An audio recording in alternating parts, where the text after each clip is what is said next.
complexity. But the tone of that portrait is hard to discern. Tacitus wavered, withheld judgment, or became ironic and elusive. Strangely, though aware of Seneca's philosophic writings, Tacitus made no mention of them, as though they had no bearing on the meaning of his life. And he passed no explicit judgment on Seneca's character, as he often did elsewhere. Our most detailed account of Seneca, in the end, is ambivalent and sometimes ambiguous. One other ancient portraitist has left us his image of Seneca. In 1813, excavations in Rome unearthed a double-sided portrait bust created in the 3rd century A.D. One side shows Socrates, the other Seneca, the two sages joined at the back of the head like Siamese twins sharing a single brain. The discovery gave the modern world its first glimpse of the real Seneca, identified by a label carved on his chest. The bust shows a full-fleshed man, beardless and bald, who wears a bland, self-satisfied mien. It seems the face of a businessman or bourgeois, a man of means who ate at a well-laden table. Before the 1813 discovery, a different bust, now known as pseudo-Seneca, had been thought to show Seneca's face. It was gaunt, haggard, and haunted, its eyes seemingly staring into eternity. Its features had served as a model for painters depicting Seneca's death scene on canvas, among them Giordano, Rubens, and David. Once again there were two Senecas. Pseudo-Seneca corresponded to what the Western world wanted to imagine about an ancient Stoic philosopher.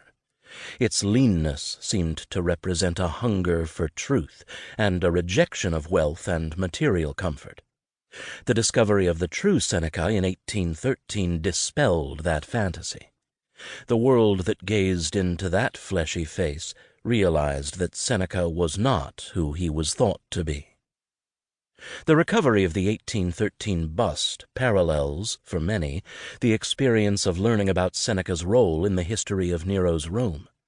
The man we meet in the pages of Tacitus, still more in Dio, is not the man we imagine Seneca to be, if we know him through his moral treatises, letters, or tragedies.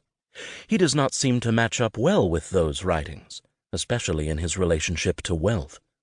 The two Senecas stand side by side, with no label of authenticity assuring us that one is the true visage, the other an illusion. What follows is an effort to bring those two Senecas together into a single personality.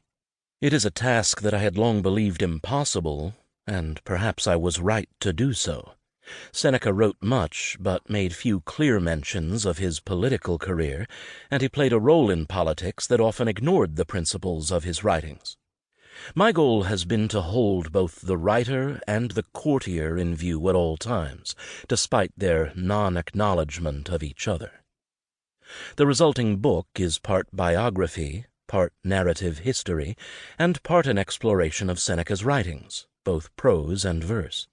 It does not give a comprehensive account of those writings, nor of the history of the Neronian era. My pursuit of a unified Seneca has forced me to be selective in both arenas.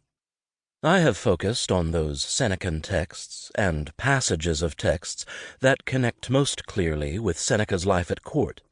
That has meant passing in silence over much of what a student of philosophy would look for. Indeed, it has meant omitting completely those works that cannot be dated either before or after the accession of Nero. One will thus find no mention here of 4 important treatises. For the record, they are De Otio, De Providentia, De Constantia Sapientis, and De Tranquillitate Animi, that fall into this category. Similarly, I have dealt with only the portion of Nero's life and reign in which Seneca was involved. I follow Nero's story only up to early AD 66, omitting the final 2.5 years of his reign. By a happy coincidence, that is exactly the point at which our surviving text of Tacitus' Annals leaves off, if the loss of that work's final segment can be in any way called happy. I deal very little with the foreign affairs of Nero's regime, or even its domestic achievements. Instead, I have put the personal relations of